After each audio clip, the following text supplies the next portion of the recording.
नमस्कार, मैं शिक्षा मिश्रा स्वागत करती हूँ आप सभी का देवभूमि टुडे चैनल पर। चलिए जानते हैं आज के हिमाचल प्रदेश की बड़ी खबरों को। लेकिन उससे पहले अगर आपने हमारे चैनल को अभी तक सब्सक्राइब नहीं किया है तो जरूर करें, साथ ही शेयर और लाइक भी करें। तो चलिए शुरू करते हैं खबरों का सिलसिला विस्तार से। शिमला में सुबह बरसे बादल, दिन में खिली धूप, 18 जून तक मौसम खराब। राजधानी शिमला में बुधवार सुबह 10 बजे बादल झमाझम बरसे। दिन में मौसम साफ रहा। प्रदेश के अन्य क्षेत्रों में भी हल्के बादल छाए रहने के साथ धूप खिली। मौसम विज्ञान केंद्र शिमला ने प्रदेश के कई क्षेत्रों में गुरुवार को भी बारिश और ओलावृष्टि का येलो अलर्ट जारी किया है। 18 जून तक मौसम खराब बने रहने का पूर्वानुमान है। पश्चिमी विक्षोभ की सक्रियता से मौसम में बदलाव आने के आसार हैं। राजधानी में बुधवार सुबह मौसम साफ रहा। 10 बजते ही शहर में बादल छा गए। करीब आधे घंटे शहर में झमाझम बारिश हुई। इसके बाद मौसम फिर साफ हो गया। मैदानी जिलों में ऊना, बिलासपुर, हमीरपुर, कांगड़ा और सोलन सिरमौर के कई क्षेत्रों में धूप खिलने से अधिकतम तापमान में बढ़ोतरी दर्ज हुई। युवक की हत्या मामले को लेकर लोगों ने चंबा लंगीरा मार्ग पर किया चक्का जाम, निकाली रोष रैली। जिला चंबा के उपमंडल सलूड़ी के भांदल पंचायत में युवक की हत्या को लेकर बुधवार को क्षेत्रवासियों ने फिर से रोष रैली निकाली। इसके बाद चंबा लंगीरा मार्ग पर पुलिस थाना किहार के बाहर चक्का जाम कर दिया। सुबह करीब 12:30 बजे से लेकर 3 बजे तक लोग यहां धरने पर बैठे रहे। इस दौरान सरकार, जिला प्रशासन व पुलिस के खिलाफ नारेबाजी की। प्रदर्शनकारियों ने पुलिस थाने के गेट को भी खोलकर थाने के बीच घुसने का प्रयास भी किया। पुलिस जवान ने रोका तो ग्रामीणों व पुलिस के बीच धक्का मुक्की हुई। सड़क से 300 मीटर नीचे नाले में गिरी एचआरटीसी बस, 2 की मौत, हादसे में 6 लोग घायल।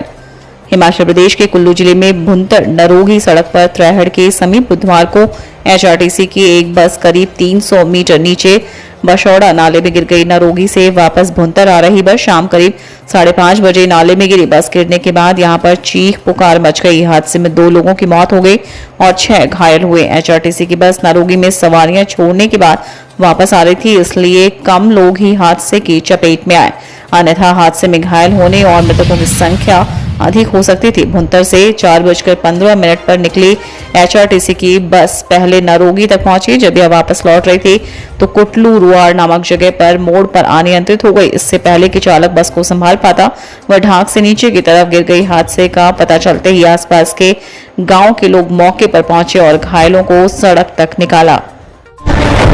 मंडी के स्कूल बाजार में भूस्खलन, 20 मीटर सड़क गिरी, रिटेनिंग वॉल और रोलर क्षतिग्रस्त। मंडी शहर के स्कूल बाजार में मंगलवार देर रात को बड़ा हादसा हुआ। गनीमत रही कि हादसा रात करीब 3 बजे हुआ, जब यहाँ कोई भी नहीं था। अगर यह दिन में होता तो कई मजदूर और लोग हादसे का शिकार हो जाते। स्कूल बाजार अचानक हुए भूस्खलन से बुधवार सुबह हड़कंप मच गई। बाजार में सड़क का करीब 20 मीटर हिस्सा, यहाँ पर पैदल पथ और एक टॉरिंग को लगे रोलर और रिटेनिंग वॉल के साथ नीचे गिर गया। इससे बहुत अधिक नुकसान हुआ। आरोप है कि यहाँ पर सड़क के नीचे शॉपिंग मॉल बन रहा है, जिसकी नींव खोदी गई है। इससे सड़क धंसी है। इस घटना से जहां रोलर क्षतिग्रस्त हो गए, वहीं रिटेनिंग वॉल सड़क क्षतिग्रस्त होने से लाखों रुपए की क्षति हुई है। घटना के बाद सुबह से ही वाहनों का यहाँ बार बार जाम लगता रहा। शहर में स्कूल बाजार सबसे व्यस्त होने के चलते और कई स्कूल होने से यहाँ पर बच्चों और अभिभावकों की बहुत भीड़ रहती है। हिमाचल की 66% बुजुर्ग महिलाएं बिना संपत्ति के 75% के पास नहीं है बचत। हिमाचल की 75% बुजुर्ग महिलाओं के पास कोई बचत नहीं है। 66% महिलाएं ऐसी हैं जिनके पास संपत्ति भी नहीं है। इसके चलते वह खुद को वित्तीय तौर पर असुरक्षित महसूस करती हैं। आज गुरुवार को मनाए जाने वाले विश्व बुजुर्ग दुर्व्यवहार जागरूकता दिवस से ठीक पहले यह चौंकाने वाले खुलासे हेल्प एज इंडिया संस्थान ने किए। संस्थान ने बुधवार को खलीनी में देश भर की 60 साल से अधिक आयु की बुजुर्ग महिलाओं पर करवाए गए सर्वेक्षण की रिपोर्ट सार्वजनिक की। इसमें कई हैरान करने वाले खुलासे हुए। इसके अनुसार राष्ट्रीय स्तर पर 50% तो प्रदेश में 66% वृद्ध महिलाएं दुर्व्यवहार का शिकार हो रही हैं। राष्ट्रीय स्तर पर 40% और प्रदेश में 17% बुजुर्ग महिलाओं से दुर्व्यवहार के मुख्य अपराधी उनके अपने बेटे हैं। नशा मुक्ति केंद्र से निकलने वाले युवाओं को होटलों में प्रशिक्षण देगा पर्यटन निगम।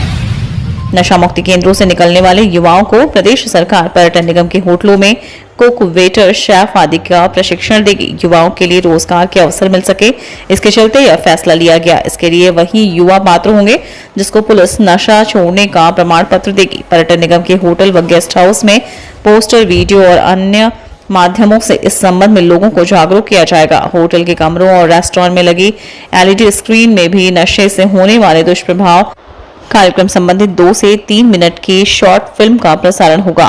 पर्यटन विकास निगम के अध्यक्ष और पर्यटन विकास बोर्ड के उपाध्यक्ष रघुवीर सिंह बाली ने यह जानकारी बुधवार को शिमला में आयोजित पत्रकार वार्ता में कही।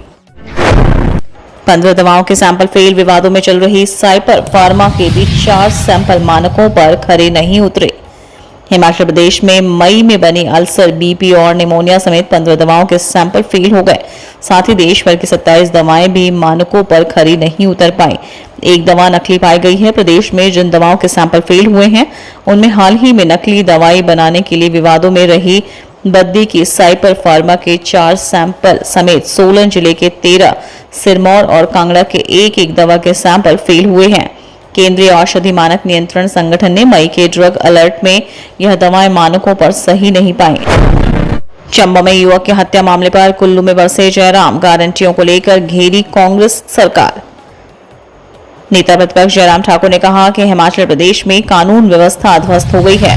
उन्होंने चंबा में युवक के 8 टुकड़े किए जाने की घटना को निंदनीय बताया तथा दोषियों को सजा की मांग की। वे बुधवार को कुल्लू में आयोजित रैली में बोल रहे थे। उन्होंने कहा कि 9 वर्षों में मोदी जी ने वह कर दिखाया जो पिछले 70 वर्षों में नहीं हो पाया। आज पूरी दुनिया भारत का लोहा मान रही है। उन्होंने कहा कि लाखों करोड़ों रुपए के विकास कार्यों में एक पैसे का भ्रष्टाचार नहीं हुआ। सीएम सुक्खू बोले, केंद्र हमारा पैसा रोक सकता है पर हम विकास को रुकने नहीं देंगे। मुख्यमंत्री सुखविंदर सिंह सुक्खू ने कहा कि किसी भी चुनौती से निपटने के लिए राज्य सरकार तैयार है। कर्ज के बोझ के तले दबने के बाद भी यही वे अधिकारी हैं जिनसे सरकार के अधिकारियों और कर्मचारियों को OPS दिया है। सुक्खू ने बुधवार को मीडिया से बातचीत में कहा कि एक भी विभाग बता दे कि वहां कर्मचारियों को वेतन नहीं मिल रहा है। एक भी महकमा बता दे जहां विकास के कार्य को अमलीजामा नहीं पहनाया गया हो। वे घबरा रहे हैं कि जिस तेजी से राज्य सरकार काम कर रही है तो उनके पास कहने को कुछ नहीं है। ठीक, केंद्र सरकार पैसे रोक सकती है। केंद्र ने कर्ज की सीमा को घटा दिया है। 14,500 करोड़ रुपए से कर्ज की सीमा 8,500 करोड़ रुपए कम कर दी गई है। इस दिशा में आगे बढ़ा जाएगा। संघर्ष कर और भी कड़ी मेहनत की जाएगी। HRTC कर्मियों की सैलरी पर CM की सफाई। सुक्खू बोले, सरकार को बदनाम करने की साजिश।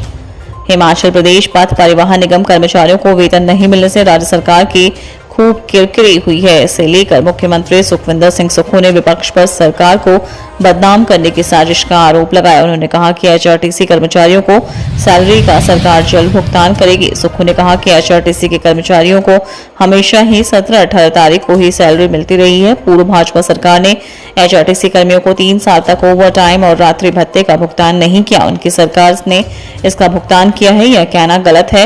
हिमाचल की अर्थव्यवस्था पटरी से उतर गई है। साथ ही उन्होंने कहा कि पूर्व भाजपा सरकार ने हिमाचल की आर्थिक सेहत को बिगाड़ा है।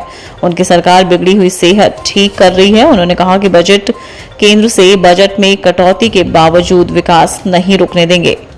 तो ये थी आज के हिमाचल प्रदेश के प्रमुख खबरें। अगर वीडियो आपको पसंद आई हो तो लाइक, शेयर और सब्सक्राइब जरूर करें। धन्यवाद।